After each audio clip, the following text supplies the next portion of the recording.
Hello, YouTube viewers, and thank you for joining me. My name is Chrissy Hodges.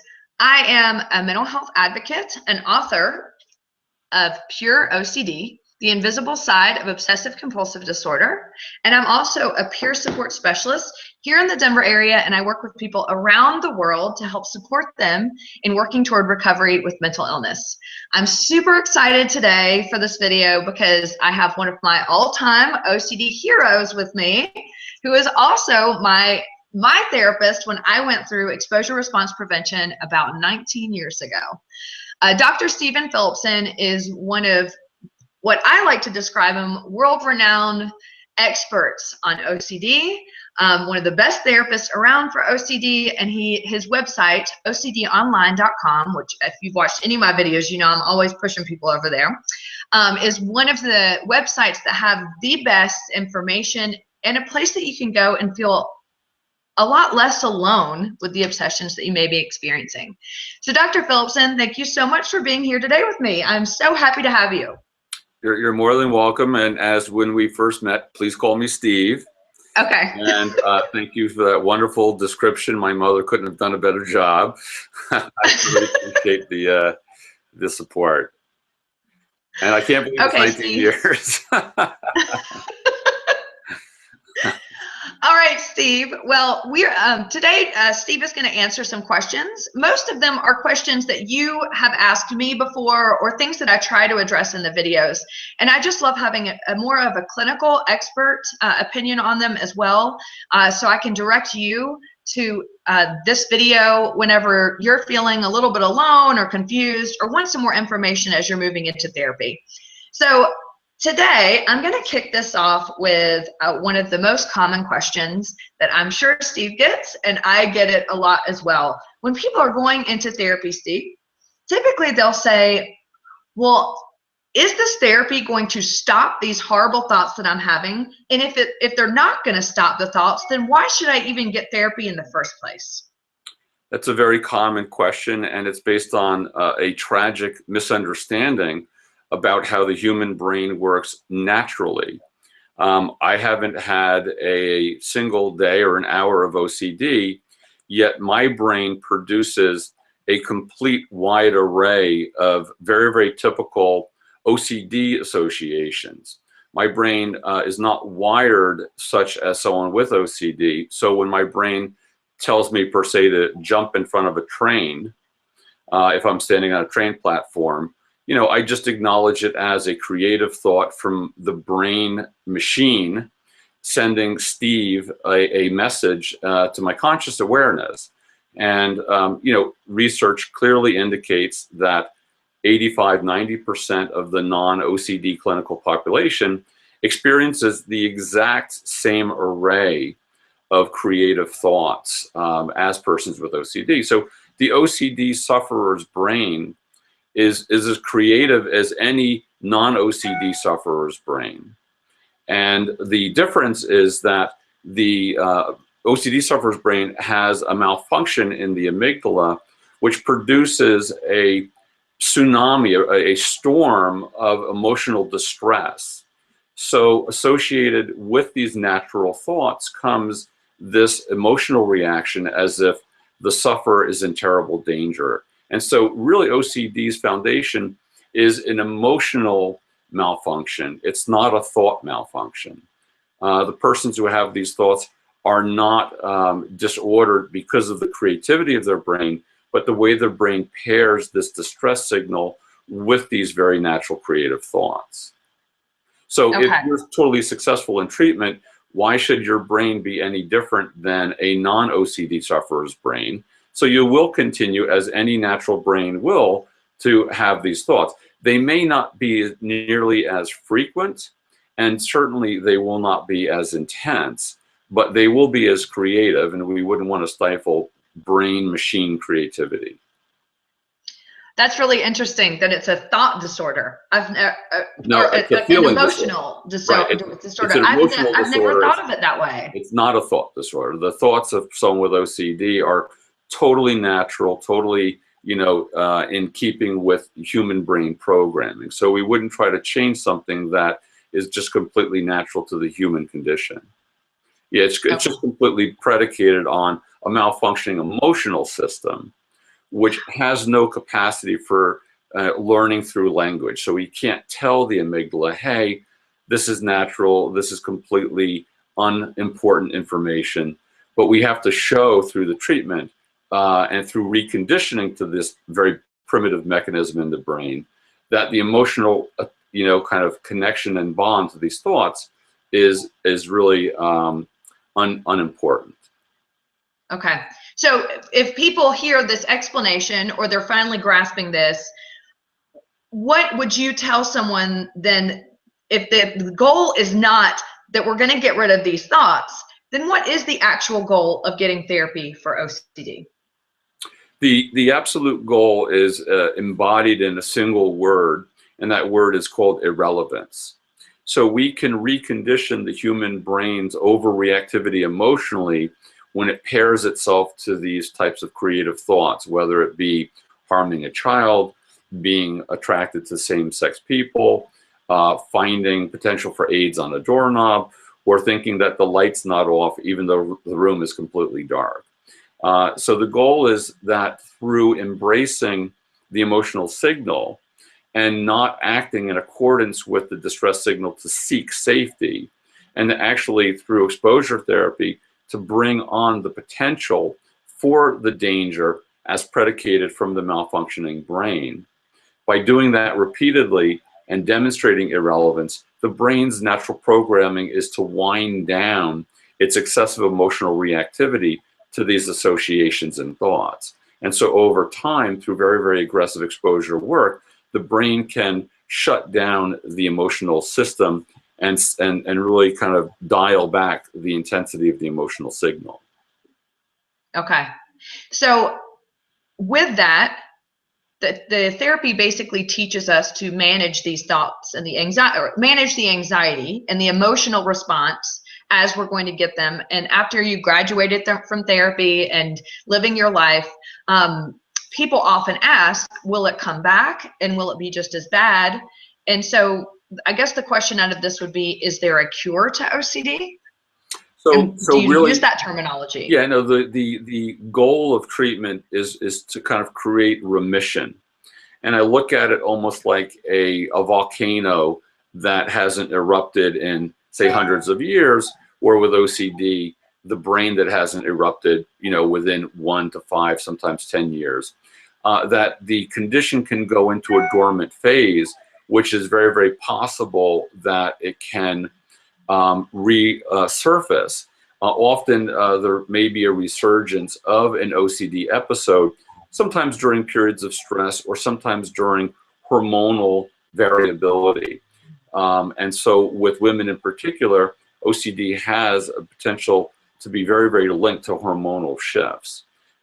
So the idea that the OCD condition might resurface is nothing to be distressed about, because the skills that you would deploy to be successful initially, can very much be re-employed at any point down the road in terms of engaging in aggressive work to once again recondition the brain or decondition the brain in terms of the link between the emotional disruption and whatever content the brain might create.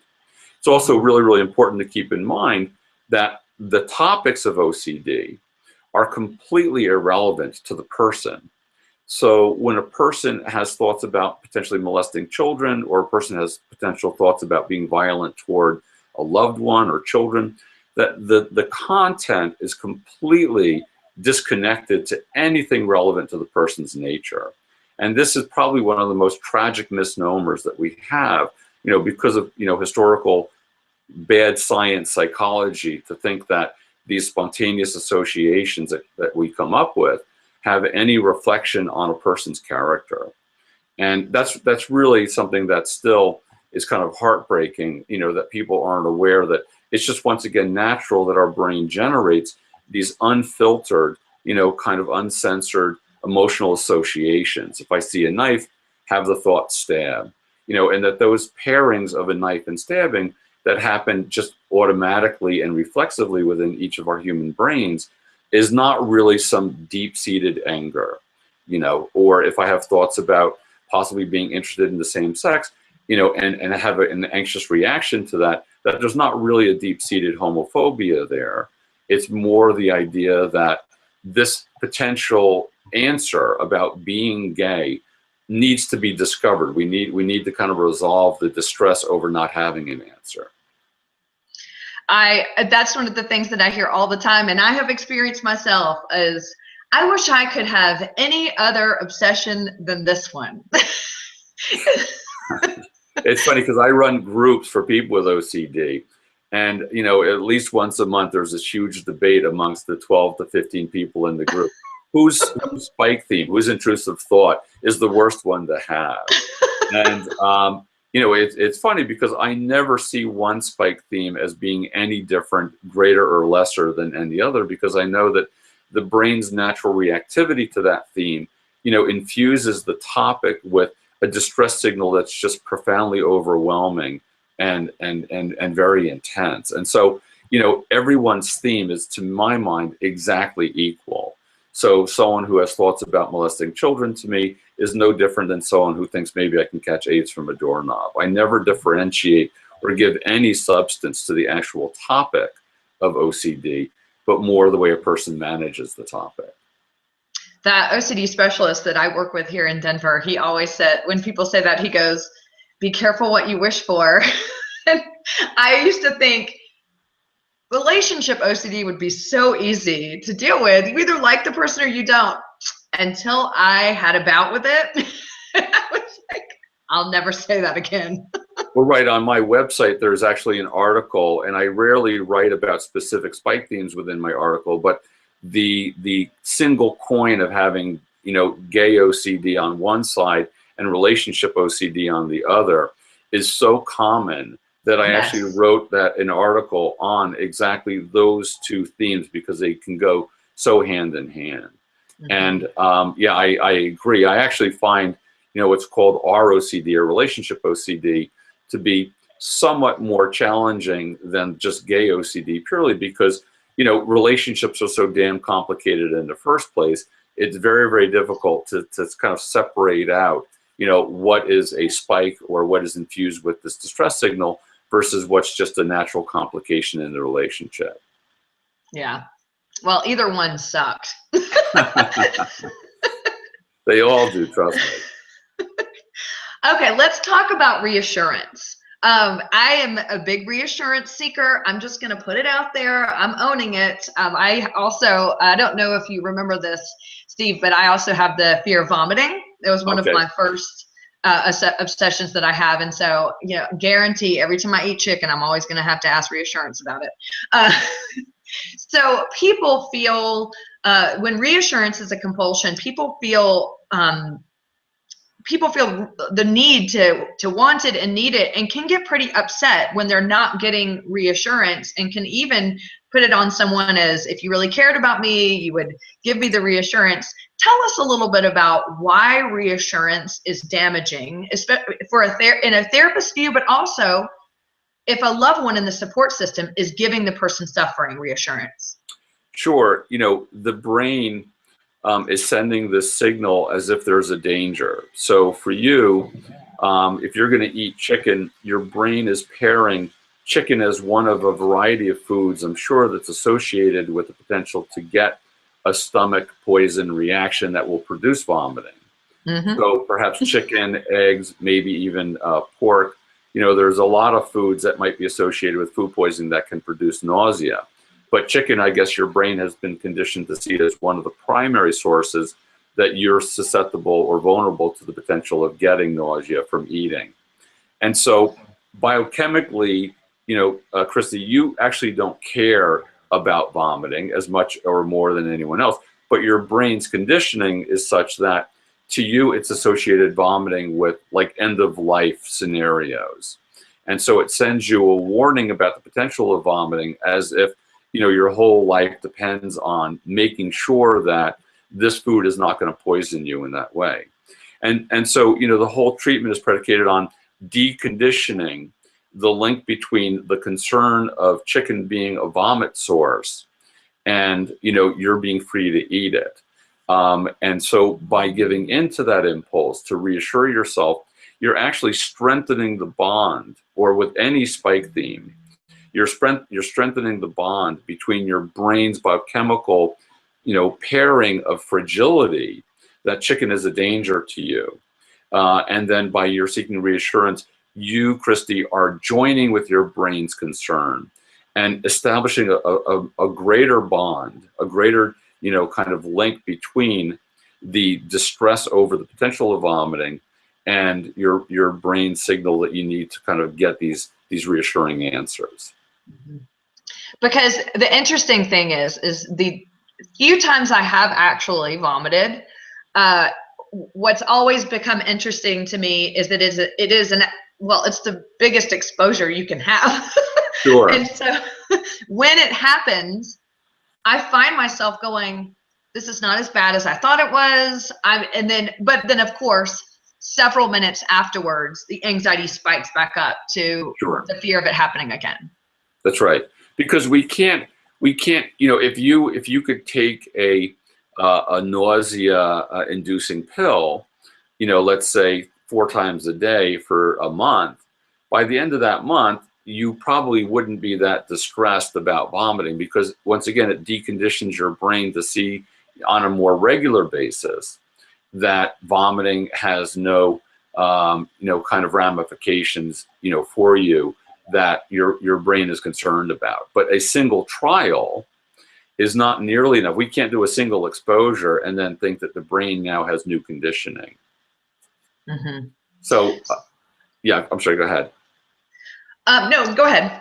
I was just going to say, so you really, that's where exposure therapy can be so powerful, because the redundancy of the exposures really is what shows the brain, we can't tell the brain, but we can show the brain the willingness to have these, kind of threatening outcomes, occur.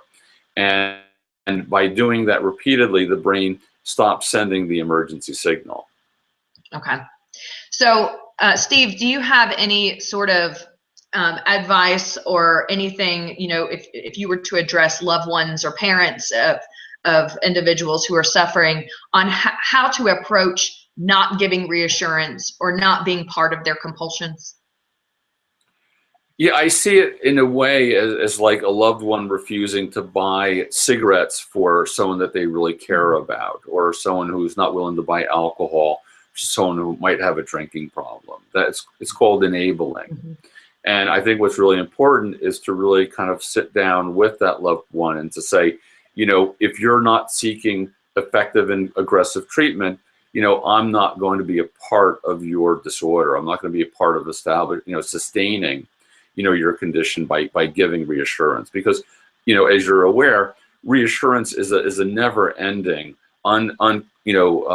thirst quenching process. You get thirstier by drinking from the reassurance well. You don't really quench that thirst, because once again, it reestablishes to the brain biochemically there is a danger, because you're seeking relief from that danger. And we need to show the brain that the danger is something that we're willing to kind of embrace and not be fragile about. And we need to do that redundantly and aggressively. Okay. Now, to completely change the topic from reassurance, one of the questions that I get, and I'm really interested to hear what your take and your answer is on this as well, is when people have experienced sexual intrusive thoughts, and maybe they are going into treatment or they go through treatment, and they're concerned that their libido, their sexual drive, that's kind of gone away, or it's damaged because of their experience with sexual intrusive thoughts. What are your thoughts on that? And is that something that will come back and people can have a normal functioning sexual life? Yeah, that is a common concern. I think that things, that I refer to as independent systems, like sexual arousal is an independent system. We can't choose to be sexually aroused. And really parallel to sexual arousal are even things like sleep. That a person who places a high priority on getting to sleep, the brain can be so distressed and focused on the potential of sleep loss that it actually, in reality, can keep a person awake. So when we approach things like sexual arousal or sleep induction with an intense desperation, the brain has a paradoxical response, meaning it actually tends to produce the opposite. So by looking to reestablish a sense of normalcy by becoming sexually aroused, it has the opposite effect, and it distances us from what might be our more natural reaction sexually. So in order to achieve sexual arousal, in a way, it has to be placed more in the background as something that we have faith will occur naturally without us necessarily focusing on it under a microscope to see, are we there yet? And things like sleep, if I ask, am I asleep yet? Obviously the answer is no, and we've just postponed the onset of that. If I ask, am I aroused yet? The tendency is going to be no, because there's such a focus on achieving that independent system. Independent systems are things in our body and world that we have no control over. And so the more that we try to manipulate independent systems, the more distant we get from the pressured goal of what we're looking for in that independent system. So to answer your question, yes, it's very possible to re-achieve natural sexual reactivity, but it has to be done when and through the acceptance that natural sexual reactivity might not occur, and that just has to be okay. And sometimes people can kind of just go through the motions sexually, and by not placing such an emphasis and pressure to have that kind of reactivity, things can reemerge in a more natural way. Okay, I'm going to really briefly do a little commercial for you.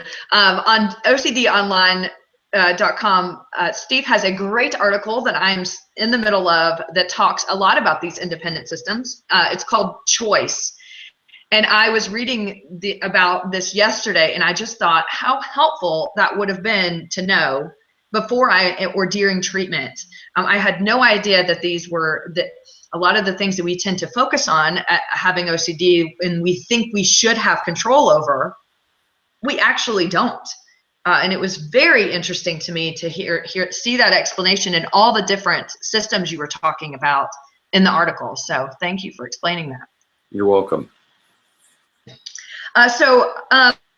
Questions that you said that you get a lot. And one of the questions that I actually had before I went through therapy is when people are going into therapy, they think to themselves, well, what are exposures going to do to help me since I'm being exposed to this horrible thought and these horrible feelings all the time anyway? So how are exposures going to actually help?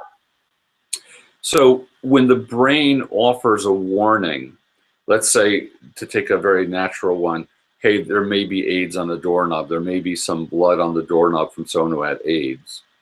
The brain is trying to protect, the host, as it were. The brain is trying to protect the sufferer. And it's kind of funny because most people see OCD as this tormenting, horrible entity in their life, when in fact, OCD is an overreactive kind of best friend that's trying to warn you and keep you safe and keep you out of danger.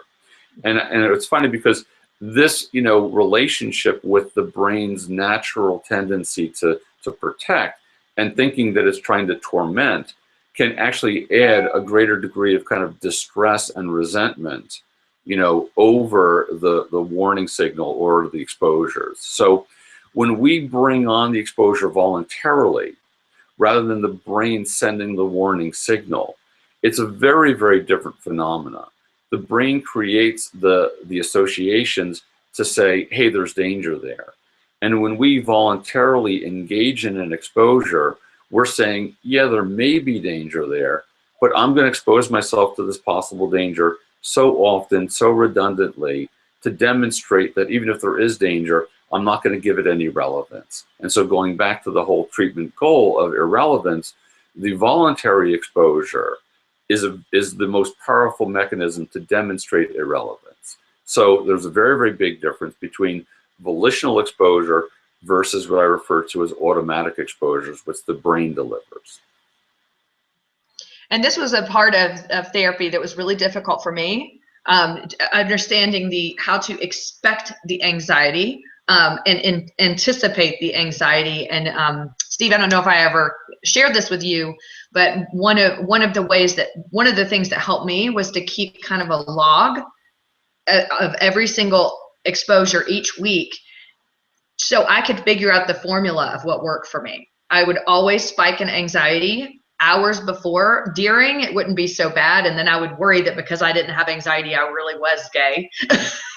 And then there was the inevitable, then once the anxiety went down, leaving, it always spiked up within an hour afterwards. And once I knew that formula, I could go into any exposure and almost predict what was going to happen, which made therapy a lot easier for me. That's right. And sometimes being able to predict our brain's reactivity gives us a lot less fragileness about how the brain's going to operate. And the more that we can, kind of not be surprised by anxiety, the more we can kind of manage it in an effective way, in a non-fragile way. So before we get onto the topic of the terminology Pure OCD, do you have any words of encouragement for people that are on the cusp of wanting to do therapy but are feeling a little bit afraid of what that therapy is going to feel like? I think the most important thing for people who are considering therapy is to do a lot of research in terms of the expertise of the person that they might be working with. There's a very common phrase in terms of using CBT in treating OCD. But it's really important to understand that traditional CBT uses a very ineffective mechanism to treat the condition in terms of trying to use rational thinking to disprove the threat. So, and unfortunately, a traditional CBT therapist who is not really an expert with OCD might ask a sufferer to write down what the evidence is for their spike theme. What's the evidence that there's AIDS on a doorknob? What's the evidence that you might molest your own children? And that kind of evidence seeking actually promotes more ritualizing than it does exposure work. And so it's really important to understand that CBT for OCD is, a misnomer in terms of cognitive therapy, meaning that helping a patient see the irrational nature of their spikes. Most patients already see that they can't catch AIDS from a doorknob, or they're probably not really a danger to children, or that, they are, aren't necessarily going to spread germs and disease to other loved ones, by not washing their hands. But they have an emotional reactivity that's very compelling. And so to really understand the difference between a behavioral method of exposure therapy, or ERP, what it's called, which is really the state-of-the-art treatment for OCD, as opposed to this cognitive therapy. And it's really important that patients interview the therapist to make sure that they're understanding the difference between those two types of treatments. And also, the therapeutic relationship is really paramount in terms of teaming up. And that's one of the first things I describe in my Choice article, is that the relationship between patient and therapist is really a partnership. And that the therapist doesn't help the patient, but can work with, in a collaborative way, achieve treatment success. But it's really in the patient's hands to do the work toward achieving that treatment success. So if a patient has done a little bit of research on a therapist or considering working with, other than asking if the therapist does use exposure response prevention, are there any other questions a person should ask when considering a therapist? I guess, the difference between an expert with OCD versus someone who's just treated a few patients, with the condition. This is a kind of a tricky enough condition that I think it really warrants someone who has an expertise as opposed to someone who took a weekend course, and to really understand that difference. I mean, there are so few qualified experts that I'm happy to say at the center, we offer Skype therapy to patients all around the world. For patients from many, many different countries who, go to clinicians who haven't even heard of OCD, or even clinicians in this country who will still sadly say things like, oh, you don't wash your hands, so you must not have OCD.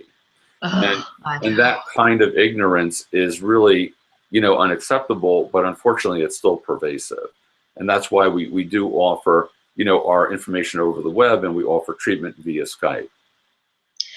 Steve, is Skype treatment and phone therapy, which we had. 20 I can years attest ago. that We would have done Skype if we had it. I can attest that phone therapy works awesome. But Steve, is phone and Skype therapy just as effective as in-person treatment for OCD? Right. I hear that question a lot, and my answer has and continues to shock people.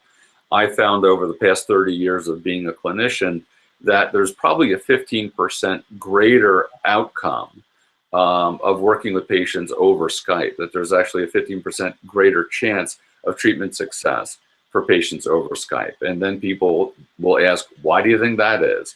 And I think the answer is that people who reach out, around the world or across the country are people who've already done a tremendous amount of research. And to have found myself, or the center in Manhattan, they've done a lot of research to see that we offer very qualified information that instills a great deal of confidence that this is a place that really understands the condition and has a true, world-renowned expertise in the area.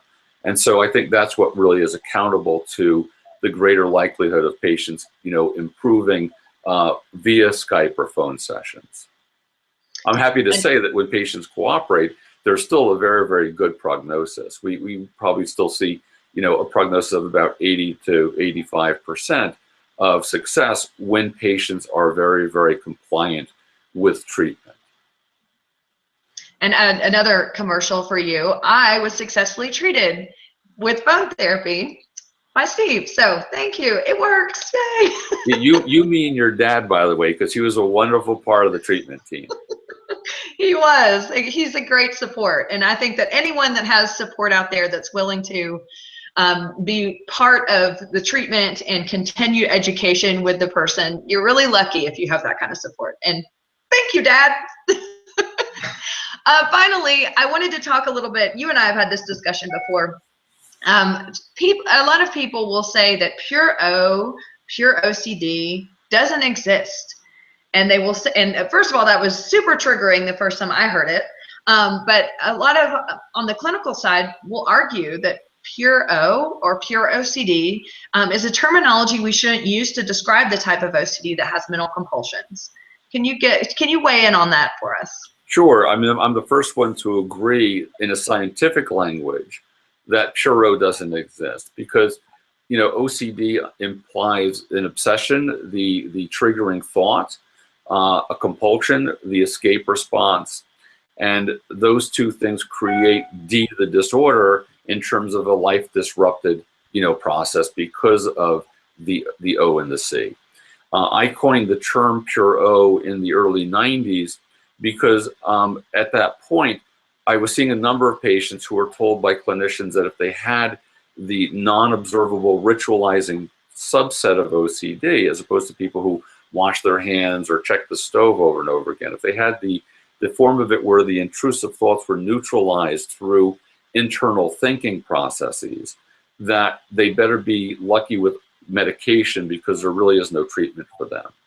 And so, to address this subset who are really being underserved and misunderstood, I coined the term for the patient population, for them to understand and be able to identify themselves as a separate entity. And I'm happy to say that over the years, treatment now for the pure O population is just as successful as it is for the observable ritualizing type.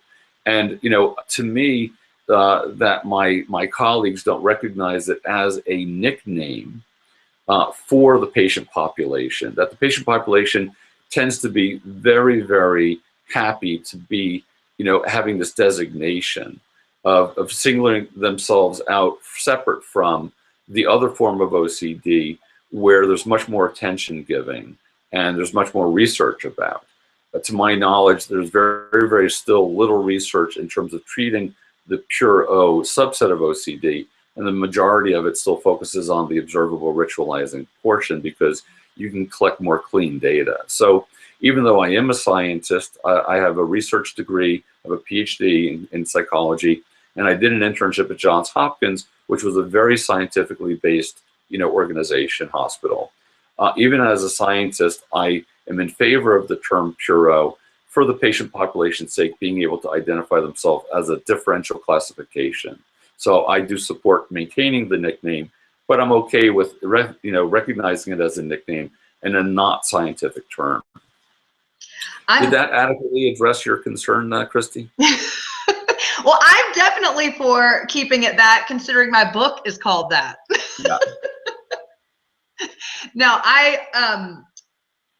with that said, when I found out there was a population of people that I could fit into with this type of OCD, because Steve, before I found your website back in 1998, yes, all I had heard of were people that hand washed and people that organized. And the therapist I was seeing was like, this, yeah, I guess this is OCD and Prozac seems to work. So, and I really did feel I was the only person walking around on the planet with this type of OCD, and I was some weird freak. And so when I found your website and I saw there was a community of people, I don't care what it was called, as long as I felt like I belonged somewhere and I wasn't alone. Yeah. Yeah, and there are a variety of websites now, including the work that you do that really are dedicated to recognizing the existence of this subset. And I'm happy that one of my first articles, which is now referred to as Rethinking the Unthinkable, is entirely dedicated to exactly this subtype. I wrote it originally in, I think, 1991. And it got immediate national distribution in the OC Foundation's newsletter.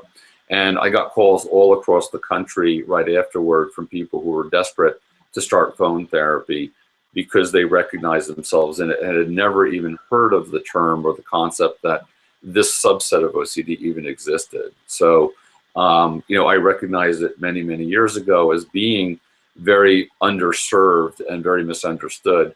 And I'm someone who really champions the idea of eliminating as much ignorance in the OCD community as possible. So that's why OCDonline.com exists, is really, an information website for people to really, be able to kind of eliminate that ignorance.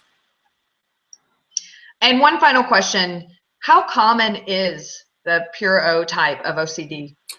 I don't have any reliable statistics. I can tell you it's easily as common as the more traditional observable type of OCD. Probably in a way more so because it's a much easier type of OCD to kind of do rituals with. So that's a really great question. What's interesting is that when children have OCD from the ages of 9 to, let's say, 12, and childhood onset is a very tragic, form of OCD, but the majority of children have more of the Puro subset of OCD. That has been established because for children who are so easily embarrassed, it's easier for them to try to work out their anxiety through thinking rather than acting in a way that would bring, negative attention and teasing to themselves. So that's sort of on one hand, important information for parents to know that, children who might seem a little spacey, or be easily distracted, may be trying to work out intrusive thoughts. And do you treat children as well, Steve? I do treat children, yes. Treating children is most often a combination of working with the parents in terms of providing them with valuable information and becoming sort of part of the therapeutic team. Okay. Up until the age of about 13. Okay. And Steve, if someone wants to do therapy with you or someone in your center, where can they contact you at? My email address is ocdzone@aol.com. Embarrassed to still be using AOL, but I'm an old guy who doesn't change easily.